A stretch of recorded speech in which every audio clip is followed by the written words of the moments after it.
Capítulo 11. La primera audiencia. El día señalado amaneció con un cielo gris sobre Madrid. Clara apenas había dormido. Había pasado la noche revisando una y otra vez la carpeta azul que contenía meses de esfuerzo, informes médicos, testimonios, fotografías, grabaciones, capturas de pantalla. Cada documento era como un pedazo de su vida arrancado para ser expuesto ante un juez. Se vistió con un traje sencillo pero elegante de tonos oscuros y recogió su cabello en un moño firme. Quería transmitir seriedad, confianza, pero sobre todo la imagen de una madre que estaba dispuesta a todo por su hijo. Antes de salir, miró la foto de Mateo en la mesilla de noche. Hoy empieza nuestra verdadera lucha, cariño, susurró. Mamá no va a rendirse. El despacho de Carmen estaba lleno de movimiento cuando Clara llegó. La abogada repasaba los últimos detalles junto a su asistente. Clara, tranquila, dijo Carmen al verla. Lo tenemos todo preparado. Hoy no será el final, pero será el inicio de un proceso donde la verdad empezará a salir a la luz. Clara asintió, intentando calmar los latidos acelerados de su corazón. Juntas caminaron hasta el juzgado, donde los pasillos se llenaban de familias en conflicto, abogados con maletines y funcionarios apurados. El ambiente era tenso, impregnado de murmullos y pasos apresurados. Al llegar a la sala, Clara notó un escalofrío al pensar que aquel hombre, que había sido su compañero durante años, ahora era su adversario más feroz. La audiencia comenzó con la voz firme del juez, un hombre de expresión imperturbable acostumbrado a lidiar con dramas familiares todos los días. Estamos aquí para escuchar la solicitud de modificación de medidas presentada por la señora Clara Martínez López. Respecto a la custodia del menor, Mateo Ramírez Martínez. La abogada de Javier tomó la palabra en primer lugar. Señoría, esta demanda no tiene fundamento. El señor Ramírez sigue siendo el progenitor custodio legalmente designado. Mi clienta, señalando a Javier, aporta económicamente lo necesario y ha confiado en el apoyo familiar de la abuela paterna para la crianza. La señora Martínez intenta, una vez más, desestabilizar al menor con acusaciones infundadas. Clara apretó los puños, pero Carmen la calmó con una mano en el brazo. Entonces Carmen se levantó y desplegó con serenidad la carpeta azul sobre la mesa. Señoría, lo que mi clienta presenta no son acusaciones, sino pruebas documentadas. Sacó el primer informe médico. Aquí el pediatra del menor certifica pérdida de peso significativa, déficit de hierro y signos de desnutrición. Este documento no es opinión, es evidencia científica. El juez asintió y tomó nota. Además, continuó Carmen, mostrando otra hoja. Tenemos un informe de la tutora escolar que señala que Mateo asiste a clase sin desayunar, con ropa inadecuada, y que presenta fatiga constante. La abogada de Javier intentó interrumpir. Pero el juez levantó la mano. Deje que termine. Carmen prosiguió con firmeza. Tenemos también testimonios firmados de vecinos que han visto al menor bajar solo al patio, pedir comida y ser dejado sin supervisión. Y lo más revelador, pruebas de que el señor Ramírez reside en Múnich, Alemania, y no en Madrid, como alegó durante el juicio anterior. Mostró capturas de redes sociales con fechas y ubicaciones. Es imposible que cumpla su papel de custodio cuando ni siquiera vive en este país. Un murmullo recorrió la sala. Javier se removió en su asiento, visiblemente incómodo. El juez pidió silencio y dirigió la mirada a Javier. Señor Ramírez, ¿es cierto que reside en Alemania? Javier aclaró la garganta, evitando la mirada de Clara. Trabajo en Múnich, sí, pero viajo con frecuencia y mantengo contacto constante con mi madre, que cuida de Mateo. Ella es perfectamente capaz de atenderlo. Carmen replicó al instante. Señoría. 5 años necesita. El juez guardó silencio unos segundos, evaluando la situación. Entonces fue el turno de Clara. El juez la llamó al estrado. Clara se levantó con el corazón latiendo desbocado. Se situó frente al juez, consciente de que cada palabra podía marcar la diferencia. Señora Martínez, explique por qué solicita la custodia. Clara respiró hondo. Porque mi hijo no está bien. Señoría. No lo digo como madre dolida, lo digo como profesional de la salud. Soy enfermera pediátrica y sé reconocer los signos de un niño desnutrido y descuidado. Mateo ha llegado a desmayarse en un parque por falta de alimento. Ha enfermado sin que lo lleven al médico. Va al colegio con frío, con hambre y con miedo. Las lágrimas se agolpaban en sus ojos, pero su voz se mantenía firme. No estoy aquí para hablar mal de nadie. Solo quiero que mi hijo esté seguro, sano, y rodeado de amor. El silencio en la sala era absoluto. Incluso la abogada de Javier guardaba silencio, esperando la reacción del juez. El magistrado tomó la palabra con tono solemne. Tomaremos en consideración toda la documentación presentada y los testimonios. Se solicitará un informe psicosocial y... No era una victoria inmediata, pero sí un paso decisivo. Por primera vez, la balanza parecía inclinarse hacia la verdad. Al salir de la sala, Javier se acercó a Clara con una sonrisa sarcástica. ¿De verdad crees que vas a ganarme? Susurró. Tengo más recursos que tú. Clara lo miró directamente a los ojos, con una serenidad que lo descolocó. No se trata de ti ni de mí, Javier. Se trata de Mateo. Y él no es un recurso, es nuestro hijo. Sin esperar respuesta, caminó hacia la salida junto a Carmen. El frío de la calle le golpeó el rostro, pero esta vez no lo sintió como un castigo, sino como un soplo de libertad.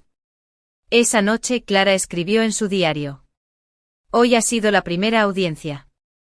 No sé qué decidirá el juez todavía, pero por primera vez siento que Mateo tiene voz. Mi voz es la suya. Y no voy a callarme hasta que esté a salvo. Cerró el cuaderno, abrazó la foto de su hijo y sonrió entre lágrimas. La batalla apenas comenzaba, pero Clara sabía que estaba lista para librarla. Capítulo 12. Obstáculos legales. Los días posteriores a la primera audiencia fueron una mezcla de esperanza y angustia para Clara. Por un lado, el juez había admitido las Clara para criar a Mateo. Al leerlo, Clara sintió como si cada palabra fuera una puñalada. Dicen que tus horarios en el hospital son incompatibles con la maternidad, explicó Carmen, mientras repasaban el documento en su despacho. Alegan que trabajas turnos de noche, que pasas demasiadas horas fuera de casa y que, por tanto, no puedes garantizar la estabilidad de Mateo. Clara apretó los puños. ¿Y acaso un padre que vive en otro país sí puede garantizarla? Carmen asintió con una sonrisa amarga. Eso mismo argumentaremos. Pero debes prepararte. Van a intentar hacerte ver como una mujer obsesionada con su carrera, incapaz de conciliar trabajo y familia. Los ataques no se detuvieron allí. En el informe también mencionaban supuestos episodios en los que hablara mal de la abuela. En uno de los escritos se mencionaba que el menor repite expresiones negativas que claramente no corresponden a su edad, lo que evidencia una posible influencia materna. De Mateo eres tú. Los obstáculos no eran solo legales, también emocionales. Mateo empezaba a notar la tensión. Durante una visita, el niño preguntó con inocencia. Mamá, ¿por qué tengo que hablar con personas que me hacen preguntas raras? Clara comprendió que se refería a los psicólogos del juzgado, que habían empezado la evaluación psicosocial. Lo abrazó con ternura. Cariño. ¿Un padre que vive a más de 1500 kilómetros? Clara aprendió a no dejarse intimidar, aunque cada audiencia la desgastaba. Empezó a practicar técnicas de respiración para mantener la calma. Se repetía frases de aliento frente al espejo: soy capaz. Soy fuerte. Soy la madre de Mateo, y nadie me quitará eso. Pero también hubo noches de dudas. En la soledad de su piso, pensaba en el poder económico de Javier, en la frialdad con la que la abogada contraria construía sus argumentos, en la posibilidad de que el juez se dejara llevar por apariencias. En esas noches, volvía a abrir su diario y escribir para Mateo. Hijo mío, quizás un día leas estas páginas. Hoy me siento cansada y asustada, pero sigo adelante porque tú eres mi razón. No importa lo que digan de mí. Yo sé quién tanto en desacreditarte, es porque saben que tus pruebas son fuertes. Eso significa que vamos por buen camino. Clara asintió. Sus ojos reflejaban cansancio, pero también determinación. Sabía que la guerra legal no había hecho más que empezar. Pero también sabía que cada obstáculo superado la acercaba un paso más a su objetivo, devolverle a Mateo un hogar seguro, lleno de amor. Lejos del descuido y la manipulación. Y aunque el camino estuviera lleno de trampas, Clara estaba dispuesta a recorrerlo hasta el final. Capítulo 13. Voces de apoyo. Clara había aprendido a vivir. Con la tensión constante de los tribunales, las visitas con Mateo y las largas guardias en el hospital. Pero lo que nunca imaginó fue que en medio de esa batalla agotadora, surgirían voces que la apoyarían con fuerza inesperada. No solo era una madre luchando contra un sistema y contra un padre ausente, poco a poco, descubría que había gente que veía lo mismo que ella, que Mateo necesitaba. Estar con su madre. La primera sorpresa vino del hospital.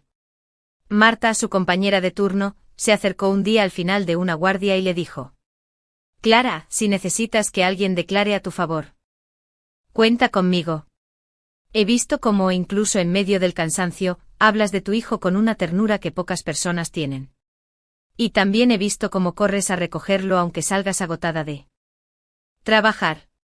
Clara se quedó sin palabras. Marta no era especialmente cercana, pero su ofrecimiento la conmovió. Gracias, Marta. No sabes cuánto significa para mí. Lo sé, respondió ella. Y quiero que el juez también lo sepa. Poco después, otra voz inesperada apareció, la pediatra de Mateo en urgencias, la doctora Lozano. Aquella misma que había tratado la gastroenteritis del niño. Semanas atrás. Durante una revisión, se detuvo a hablar con Clara. Mira, no suelo meterme en cuestiones familiares, explicó con tono serio, pero tu hijo es un caso claro de descuido. ¿Y tú, Clara? Fuiste la única que lo trajo aquí a tiempo. Si no, las cosas podían haber acabado peor. ¿Podría ponerlo por escrito? Preguntó Clara con cautela. Por supuesto. No se trata solo de medicina. Se trata de justicia. Un niño necesita a alguien que lo cuide de verdad. Ese día Clara salió del hospital con un nuevo documento en sus manos, pero sobre todo, con el corazón más ligero. Con demasiada dureza. Quizás no sirva de mucho, pero al menos es la verdad. Clara la abrazó con emoción. Sirve más de lo que imaginas. Gracias, Inés. Pero quizás la voz que más sorprendió a Clara fue la de Teresa, la amiga común que en su momento le había confirmado que Javier vivía en Alemania. Una tarde la llamó inesperadamente. Clara, estuve pensando. Yo sé cómo es Javier. Siempre quiso aparentar más de lo que realmente es. Y ahora veo que no ha cambiado. Si necesitas que declare que lleva meses viviendo fuera y que nunca habla de Mateo, cuenta conmigo. Clara se quedó en silencio con el teléfono en la mano, intentando asimilarlo. Teresa, ¿de verdad harías eso? Claro. No por ti ni por él, sino por el niño. Es lo justo. Con cada nueva voz, Clara sentía que el círculo de apoyo se ampliaba. Ya no era la madre aislada que lloraba sola en su piso. Ahora tenía médicos, profesores, vecinos y amigos dispuestos a decir la verdad. Una tarde fotográficas habían aportado mucho valor, pero aún podían ser interpretados como subjetivos. Un informe médico sólido, en cambio, era difícil de refutar. Mientras se arreglaba frente al espejo, Clara pensaba en Mateo. Lo había visto el fin de semana anterior, todavía pálido, todavía con ese aire cansado que la desgarraba por dentro. Había prometido no llorar frente a él, pero al dejarlo en el portal de la abuela, tuvo que contenerse para no derrumbarse. Resiste, hijo mío, se repetía una y otra vez. En el juzgado, la sala estaba más llena que de costumbre. Javier había acudido. Elegante como siempre, acompañado de su abogada. Se mostraba tranquilo, casi altivo, como si no le preocupara lo que pudiera decir un médico. Clara, en cambio, sentía que cada segundo pesaba como una eternidad. El juez abrió la sesión con voz solemne. Hoy escucharemos al doctor Hernández, pediatra del menor, así como a la doctora Lozano, especialista en nutrición infantil, quienes han sido convocados para informar sobre el estado de salud de Mateo Ramírez Martínez. Clara apretó las manos contra sus rodillas. A su lado, Carmen le susurró: Tranquila. Este es nuestro momento. El primero en declarar fue el doctor Hernández. Con su bata blanca y un fajo de documentos, explicó con detalle el historial clínico de Mateo. Desde hace un año hemos observado una tendencia descendente en el peso del menor. Ha pasado del percentil 50 al percentil 25, lo que indica un retraso significativo en su crecimiento. Además, en los últimos análisis se detectó anemia ferropénica, claramente relacionada con una alimentación insuficiente o desequilibrada. La abogada de Javier intentó objetar. Doctor, ¿no podría deberse a causas genéticas o a un metabolismo particular del niño? El médico negó con calma. Hemos descartado causas genéticas. Y en cuanto al metabolismo, lo que vemos aquí no es una característica natural, sino una consecuencia de carencias nutricionales. Energía y cuidados. Es esencial que reciba una dieta equilibrada y supervisión constante. Clara sintió un escalofrío. Cada palabra de la doctora era como un reflejo de sus propios temores. Escuchar. Clara asintió con lágrimas contenidas. Por fin alguien más lo dijo. Por fin no soy solo yo. Esa noche, ya en casa, Clara abrió su diario y escribió: Hoy escuché en boca de médicos lo que mi corazón gritaba desde hace meses: Mateo no está bien. No es una obsesión mía, no es una exageración. Es la verdad médica fría y contundente. Y esa verdad me da fuerzas. Sé que aún nos esperan obstáculos, pero cada vez estamos más cerca de recuperar lo que nunca debió perderse: mi derecho a cuidarte, hijo mío. Cerró el cuaderno, apagó la luz y por primera vez en mucho tiempo se permitió dormir con la sensación de que la justicia estaba un poco más cerca. Capítulo 15. Declaración de Clara. El día había llegado. Clara sabía que aquella audiencia sería diferente. Ya no se trataba solo de escuchar informes médicos o testimonios externos. Era su turno de hablar. Su momento para mirar al juez a los ojos y contar, con la voz temblorosa pero firme, la verdad que llevaba guardada durante meses. Se levantó temprano con un nudo en el estómago. Apenas pudo desayunar. El café se enfrió sobre la mesa mientras ella repasaba en silencio las palabras. ¿Qué quería decir? Había escrito y borrado discursos una y otra vez, pero en el fondo sabía que lo importante no eran frases perfectas, sino hablar con el corazón. Frente al espejo se miró largo rato. El rostro cansado, las ojeras marcadas, el gesto serio. Sin embargo, también veía en sus propios ojos algo que no había visto en mucho tiempo: determinación. Hoy no voy a suplicar, pensó. Hoy voy a decir la verdad. Y la verdad es suficiente. La sala del juzgado estaba llena. Javier se sentaba a un lado, impecable, con la misma actitud altiva de siempre. A su lado, su abogada hojeaba papeles con gesto calculador. Del otro lado, Clara, acompañada de Carmen, trataba de controlar los nervios que le recorrían el cuerpo como corriente eléctrica. El juez inició la sesión con tono solemne. Hoy escucharemos la declaración directa de la señora Clara Martínez López.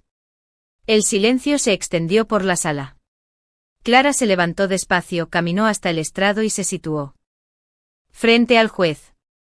Sus manos temblaban, pero las entrelazó con fuerza para contenerse. Señora Martínez, tiene usted la palabra, dijo el juez. Clara respiró hondo y comenzó. Señoría, dijo con voz clara aunque cargada de emoción, estoy aquí como madre.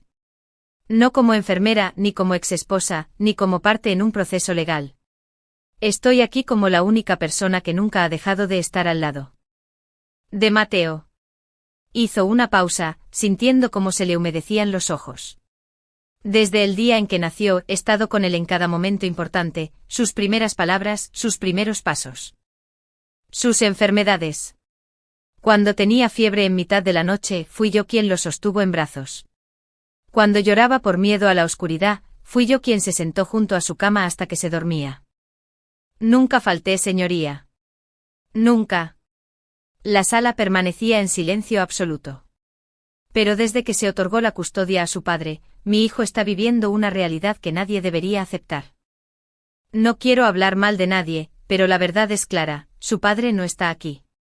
Vive en Alemania, y lo que hace es delegar todo en su madre.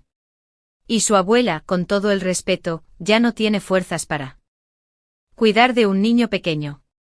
Clara sacó de su bolso un documento y lo mostró con manos temblorosas. Aquí están los informes médicos que confirman que Mateo está desnutrido. Aquí están las notas de la escuela que dicen que llega con hambre, con frío, con sueño. Esto no es una opinión, señoría, es un hecho. El juez la miraba con atención. Clara sintió un poco de fuerza renovada. No estoy aquí para pedir un favor, continuó.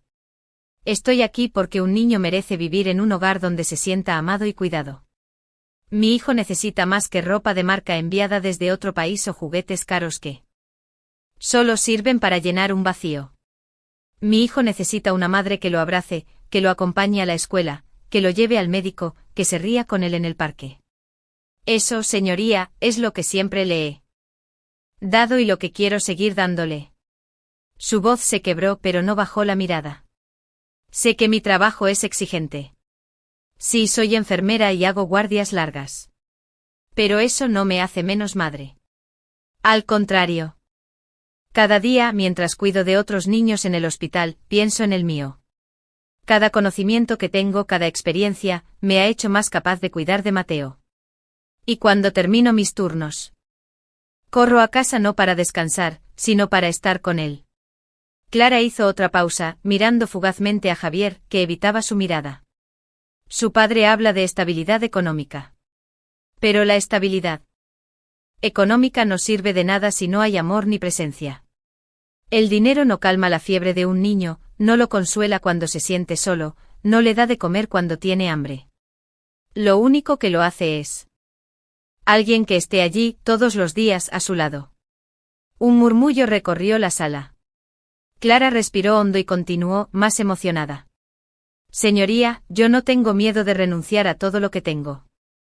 Podría dejar mi carrera, mis horas, mis comodidades. Lo único que no puedo ni quiero renunciar es a mi hijo. Prefiero perderlo todo antes que perderlo a él. Las lágrimas ya corrían por su rostro. Pero su voz no temblaba. Hoy le hablo no como una mujer resentida, sino como una madre desesperada. Le pido que escuche no mis palabras, sino la realidad que muestran los hechos, los informes. Las pruebas. Mateo necesita estar conmigo. No porque yo lo diga, sino porque su salud, su bienestar y su felicidad dependen de ello. El juez la observó en silencio con semblante serio. Clara se secó las lágrimas, respiró hondo y concluyó. Termino con algo muy simple, señoría. Cuando un niño enferma, busca a su madre.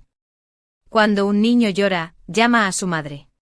Y cuando un niño ríe, quiere que su madre lo vea. Mateo me necesita. Y yo lo necesito a él. Le ruego que nos devuelva la oportunidad de ser lo que nunca debimos dejar de ser, madre e hijo viviendo juntos. En un hogar donde reine el amor y el cuidado. Al terminar, la sala entera guardaba un silencio espeso. Incluso la abogada de Javier parecía incómoda, incapaz de replicar de inmediato. El juez asintió lentamente. Gracias, señora Martínez. Su declaración será tomada en cuenta con toda la seriedad que merece. Clara regresó a su asiento con las piernas temblorosas. Carmen le tomó la mano y le susurró. Lo hiciste perfecto.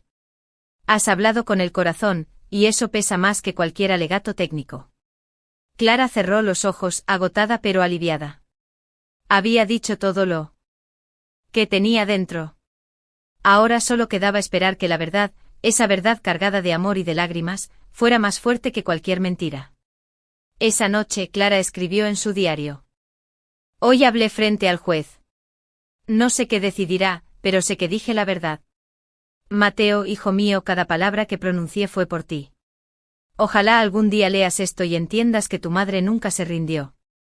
Que tu madre estuvo dispuesta a dejarlo todo por tenerte en sus brazos otra vez. Pase lo que pase, tú eres y serás siempre mi razón de vivir. Cerró el cuaderno, suspiró profundamente y, por primera vez en semanas, sintió un poco de paz. Capítulo 16. El impacto en Mateo. El eco de las palabras de Clara aún flotaba en la sala del tribunal cuando el juez anunció la siguiente fase del proceso, la entrevista directa con Mateo, realizada por un equipo psicosocial del juzgado. Aunque la ley protegía a los menores de ser expuestos al estrado, los psicólogos especializados tenían la hablar. Clara no podía escucharlo todo, pero sí alcanzaba a oír fragmentos. ¿Qué sueles desayunar en casa?, preguntó la psicóloga. A veces nada. O galletas, respondió él con naturalidad infantil. Pero me gusta más cuando estoy con mamá. Ella cocina cosas ricas y me lleva al médico cuando me siento mal. Clara se llevó la mano a la boca para contener las lágrimas. La entrevista duró casi una hora. Cuando terminó, Mateo salió con una sonrisa cansada, abrazando el peluche que le habían regalado. Clara lo recibió con un beso en la frente. ¿Cómo te fue, amor? Bien, mamá. Les conté lo que hago. Les dije que me gusta dormir contigo los fines de semana porque no tengo miedo. Clara lo estrechó contra su pecho, intentando grabar esas palabras en su memoria. Días después. El informe psicosocial llegó a manos del juez. Carmen fue la primera en leerlo y llamó a Clara de inmediato. Clara, escucha esto, dijo con voz emocionada, el menor manifiesta un vínculo afectivo más sólido con la madre. Relata situaciones de descuido en la vivienda de la abuela paterna y expresa sentirse más seguro y atendido cuando está con la madre. Se recomienda revisar la custodia en favor de la progenitora materna para garantizar el bienestar físico y emocional del niño. Clara rompió a llorar al otro lado del teléfono. Es Mateo, él habló. Sí, respondió Carmen. Y su voz tiene un peso que ninguna otra prueba puede igualar. La noticia llegó pronto a los oídos de Javier y su abogada. La reacción no se hizo esperar. En la siguiente audiencia, la defensa paterna trató de invalidar el informe, alegando que el niño estaba manipulado por Clara. El menor repite expresiones que claramente provienen de la madre, insistió la abogada. No podemos basar una decisión tan seria en lo que dice un niño de 5 años. Pero el juez se mostró firme. Este tribunal confía en la profesionalidad del equipo psicosocial. El testimonio del menor, recogido en condiciones adecuadas, es válido y será considerado. Clara sintió un alivio inmenso. Por primera vez, la voz de Mateo no era ignorada ni minimizada. Más allá de lo legal. Lo que más conmovía a Clara era el cambio que notaba en su hijo. Desde que habló con los psicólogos, Mateo parecía más tranquilo durante las visitas. Como si hubiera descargado un peso de sus pequeños hombros. Una tarde, mientras dibujaba en el salón, se acercó a ella con una hoja llena de colores. Mira, mamá. Este soy yo contigo. Estamos en casa y hay mucha comida en la mesa. Clara lo abrazó conteniendo las lágrimas. Aquel dibujo era más que un juego infantil, era un retrato de su anhelo. El impacto en Mateo no pasó desapercibido para los profesionales del colegio. Tambor. Cada minuto la acercaba al desenlace de una lucha que había consumido meses de su vida, su energía y sus lágrimas. Se vistió con un traje sobrio, azul marino, y un abrigo oscuro. Frente al espejo intentó sonreír, pero su reflejo le devolvió la imagen de una mujer agotada. Hoy no importa cómo me vea, pensó. Hoy importa cómo me escuchen. Antes de salir, acarició la foto de Mateo que guardaba en la mesilla de noche. Lo hago por ti, hijo mío, susurró. Pase lo que pase, nunca dejaré de luchar por ti. En el juzgado, el ambiente era denso, cargado de expectación. Inició la sesión. Tras revisar la documentación aportada, los informes médicos, las evaluaciones psicosociales y las declaraciones de las partes, este tribunal procede a dictar resolución sobre la custodia del menor, Mateo Ramírez Martínez. El silencio era absoluto. Clara contenía la respiración, cada palabra del juez se le clavaba como una aguja en el pecho. En primer lugar, continuó él. Magistrado, se reconoce que el señor Javier Ramírez Ortega ha incumplido de manera reiterada sus responsabilidades de cuidado directo al residir de forma permanente en Múnich, Alemania. El menor ha quedado, de facto, al cuidado exclusivo de la abuela paterna, lo cual no se corresponde con el régimen de custodia acordado en la primera sentencia. Clara apretó la mano de Carmen. Era la primera grieta en el muro que tanto había temido. En segundo lugar, prosiguió, los informes médicos presentados por el doctor Hernández y la doctora Lozano confirman un cuadro de desnutrición leve en el menor, así como deficiencias en su desarrollo físico. Estos hechos constituyen indicios claros de negligencia en el entorno de cuidado actual. Un murmullo recorrió la sala. Javier bajó la mirada, visiblemente incómodo.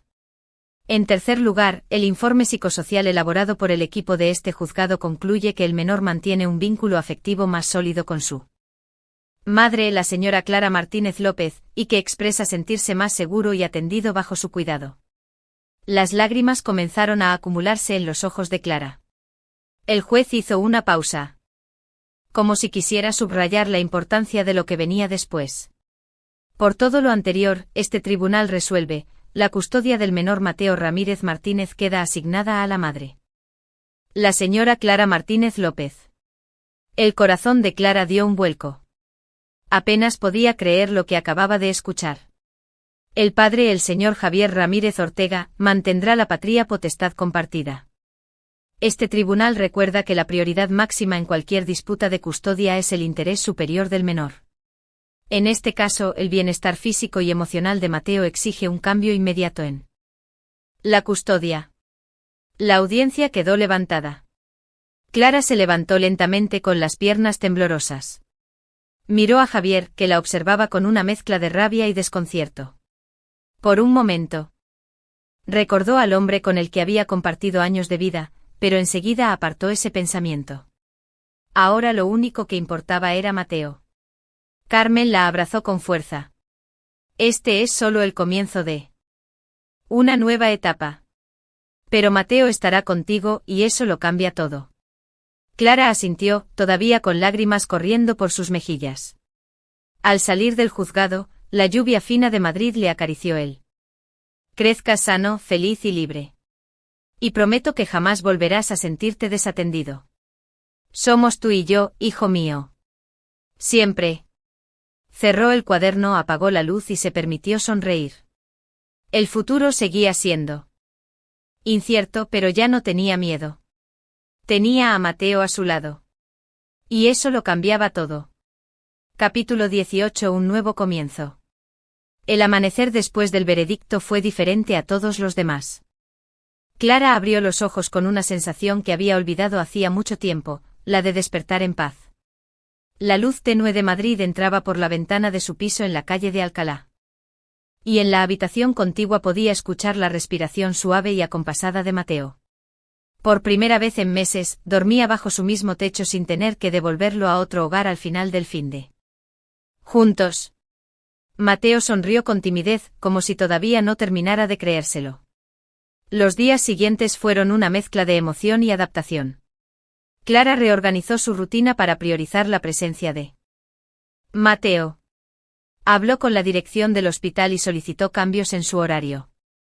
Sus superiores, conocedores de la situación legal y del esfuerzo que había hecho, accedieron a reducirle los turnos de noche a cambio de algunas horas extras los fines de semana. Tu vida cambió, Clara, y nosotros lo entendemos, le dijo la jefa de enfermería. Eres una gran profesional, pero también eres madre. Clara sintió que un peso se levantaba de sus hombros. Ahora podía dedicarle más tiempo a Mateo sin renunciar a su vocación. El piso, que antes parecía demasiado grande y silencioso, lo dejaba dibujar mientras hablaba, y poco a poco el niño empezó a expresarse mejor. Me siento feliz con mamá, pero tengo miedo de que me lleven otra vez, confesó en una de las sesiones. Cuando Clara lo escuchó, se le rompió el corazón. Lo abrazó y le prometió, una y otra vez: nunca más, Mateo. Ahora estarás conmigo. Siempre. El círculo cercano también fue parte del nuevo comienzo. Marta, su compañera del hospital, se convirtió en una especie de tía para Mateo, llevándole cuentos y pequeños juegos educativos. La señora Gómez, su tutora, le informó a Clara de que el niño empezaba a mejorar en la escuela, ya no se quedaba dormido en el pupitre y participaba con más entusiasmo. Incluso algunos vecinos, al ver el cambio, se ofrecieron a ayudarla. Inés, la vecina del tercero que había testificado a su favor, a menudo le dejaba bizcochos caseros para compartir con Mateo. Ya lo veo más animado, Clara, decía sonriendo. Me alegra tanto saber que está contigo. Por su parte, Javier se mantuvo en silencio durante semanas. No llamó, no escribió, no envió regalos. Parecía aceptar a regañadientes la decisión judicial. Mateo preguntaba a veces por él, con esa mezcla de curiosidad e inocencia infantil. ¿Papá vendrá a verme?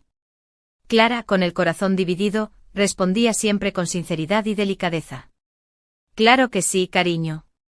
Es tu papá y podrás verlo cuando él venga. Pero ahora vives conmigo, y eso no cambiará. Sabía que no podía borrar la figura del padre de la vida de Mateo, pero sí podía garantizar que nunca más se sintiera abandonado ni relegado a un segundo plano. Poco a poco, la rutina cotidiana se llenó de pequeños momentos que devolvían a Clara la sensación de familia. Ir juntos al supermercado, cocinar panqueques los domingos. Correr por el retiro los sábados por la mañana, hacer los deberes en la mesa de la cocina. Cada gesto, por simple que fuera, se convertía en una celebración silenciosa de la victoria alcanzada. Una noche, mientras Mateo dormía profundamente, Clara se sentó en el sofá con su diario en las manos. Escribió con calma, disfrutando de la serenidad que la rodeaba. Hoy me descubrí sonriendo sin razón. Es como si me hubiera devuelto a mí misma al recuperar a Mateo. Ya no siento el vacío de la soledad, ni el peso de la injusticia. Claro que queda camino, sanar sus heridas, reforzar su confianza, enseñarle que nunca más estará solo. Pero ahora al menos caminamos juntos. Y eso lo cambia todo. El nuevo comienzo también fue una oportunidad para que Clara redefiniera su propia vida. Por primera vez en mucho tiempo pensó en el futuro sin miedo. Soñaba con llevar a Mateo de vacaciones al mar, con matricularlo en clases de música, con ofrecerle todas esas experiencias que un niño merece. El dolor del pasado seguía allí, como una cicatriz. Pero ya no dominaba su presente. Clara había aprendido que incluso en medio de la injusticia más dura, una madre puede encontrar por cosas insignificantes, como derramar un poco de agua o tardar en ponerse los zapatos. Otras veces se mostraba ansioso ante la idea de quedarse solo en una habitación, como si el abandono pudiera repetirse en cualquier instante. Clara lo observaba con ternura y tristeza.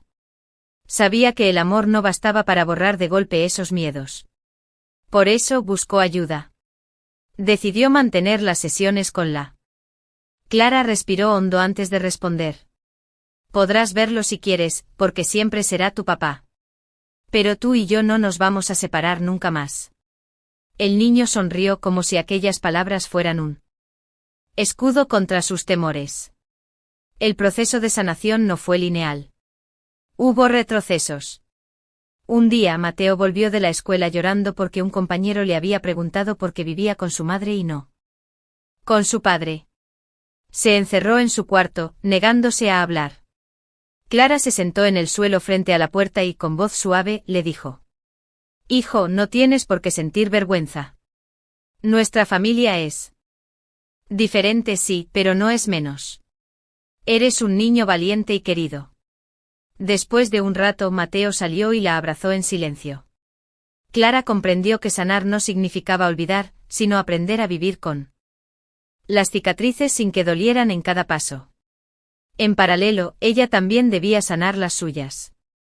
Las noches en soledad la enfrentaban a sus propios recuerdos, la manipulación de Javier, las humillaciones, la impotencia de haber perdido a su hijo una primera vez. En una de las sesiones con la psicóloga infantil, Clara pidió también orientación para sí misma. Quiero ser fuerte para él, pero a veces siento que el pasado me persigue. La terapeuta la miró con comprensión. Clara, para que Mateo sane, tú también necesitas sanar. Permítete llorar, permítete reconocer tu dolor. Sino mostrarle a Mateo que también los adultos sienten y se levantan. Así comenzaron a crear rituales de sanación compartida. Cada domingo encendían una vela en el salón y hablaban de algo por lo que estaban agradecidos. Mateo solía decir: gracias porque hoy jugamos en el parque. Y Clara respondía: gracias porque te tengo conmigo. Ese sencillo ejercicio llenaba la casa de un ambiente de calma y esperanza. Los cambios se reflejaron también en la escuela. La tutora informó a Clara que Mateo estaba más concentrado, que ya no se dormía en clase y que participaba con entusiasmo en las actividades. Incluso comenzó a dibujar sonrisas en sus trabajos, una señal de que su mundo interior empezaba a iluminarse. Un día, en una reunión con la profesora, Clara escuchó algo que la hizo llorar de emoción. Mateo dijo en voz alta delante de todos: mi mamá me cuida mucho y ya no estoy triste. Ese pequeño testimonio infantil valía más que cualquier sentencia judicial. El nuevo comienzo de Clara y Mateo no borraba el pasado, pero lo transformaba en aprendizaje. Ella misma había cambiado, ya no era la mujer que temía perderlo todo, sino una madre que había descubierto su fuerza en medio de la adversidad. Una tarde, mientras caminaban por el retiro, Clara se detuvo a observar a su hijo corriendo detrás de una pelota. El sol se reflejaba en su rostro y su risa llenaba el aire. Fue entonces cuando comprendió algo esencial: no se trataba de ganar una batalla legal, sino de devolverle a Mateo la infancia que le habían robado. Esa noche en su diario, Clara escribió: hoy siento que las heridas empiezan a cicatrizar. No será rápido ni perfecto, pero cada día es un paso hacia adelante. Mateo vuelve a reír, vuelve a soñar, y yo vuelvo a respirar. Las cicatrices quedarán, pero también quedará la certeza de que luchamos y vencimos. Y de que el amor, cuando es verdadero, siempre encuentra el camino. Cerró el cuaderno, apagó la luz y, abrazando a su hijo dormido, supo que la sanación ya había comenzado. Capítulo 20: Esperanza y futuro. La primavera llegó a Madrid con un aire fresco y renovador. Los cerezos del Parque del Retiro florecían, las terrazas se llenaban de vida, y Clara sentía que su propia vida también florecía de nuevo. Cada día junto a Mateo era una confirmación de que la batalla había valido la pena. Ya no eran los mismos que meses atrás. El niño, antes apagado y temeroso, ahora corría, reía y preguntaba por todo con la curiosidad propia de su edad. Clara, que había vivido consumida por el miedo y la angustia, ahora caminaba erguida, con la serenidad de quien sabe que ha cumplido con lo más importante: proteger a su hijo. Una mañana soleada, Clara decidió llevar a Mateo a visitar la playa de Valencia, un viaje que habían soñado mucho tiempo pero que siempre había quedado postergado por obligaciones y problemas. Cuando el tren partió, Mateo pegó la frente a la ventana y miró los campos, que pasaban veloces. Mamá, ¿de verdad vamos al mar? Sí, amor. Hoy será nuestro primer día de playa juntos. El niño sonrió con esa mezcla de sorpresa y felicidad que solo los niños saben expresar. Al llegar, el olor a sal y el sonido de las olas los envolvieron. Mateo corrió hacia la orilla, hundiendo los pies en la arena, mientras Clara lo observaba con lágrimas de alegría. Por primera vez en mucho tiempo, lo veía ser simplemente un niño, libre, despreocupado, feliz. Mamá, ven, gritaba, mientras construía un castillo de arena. Clara corrió a su lado, riendo. Ese día, cada ola que mojaba sus pies era como un recordatorio de que la vida, aunque llena de tormentas, también ofrecía momentos de calma y belleza. El regreso a Madrid trajo consigo nuevos proyectos. Capítulo 11: La primera audiencia. El día señalado amaneció con un cielo gris sobre Madrid. Clara apenas había dormido. Había pasado la noche revisando una y otra vez la carpeta azul que contenía meses de esfuerzo, informes médicos, testimonios, fotografías, grabaciones, capturas de pantalla. Cada documento era como un pedazo de su vida arrancado para ser expuesto ante un juez. Se vistió con un traje sencillo pero elegante de tonos oscuros, y recogió su cabello en un moño firme. Quería transmitir seriedad, confianza, pero sobre todo la imagen de una madre que estaba dispuesta a todo por su hijo. Antes de salir, miró la foto de Mateo en la mesilla de noche. Hoy empieza nuestra verdadera lucha, cariño, susurró. Mamá no va a rendirse. El despacho de Carmen. Estaba lleno de movimiento cuando Clara llegó. La abogada repasaba los últimos detalles junto a su asistente. Clara, tranquila, dijo Carmen al verla. Lo tenemos todo preparado. Hoy no será el final, pero será el inicio de un proceso donde la verdad empezará a salir a la luz. Clara asintió, intentando calmar los latidos acelerados de su corazón. Juntas caminaron hasta el juzgado, donde los pasillos se llenaban de familias en conflicto, abogados con maletines y funcionarios apurados.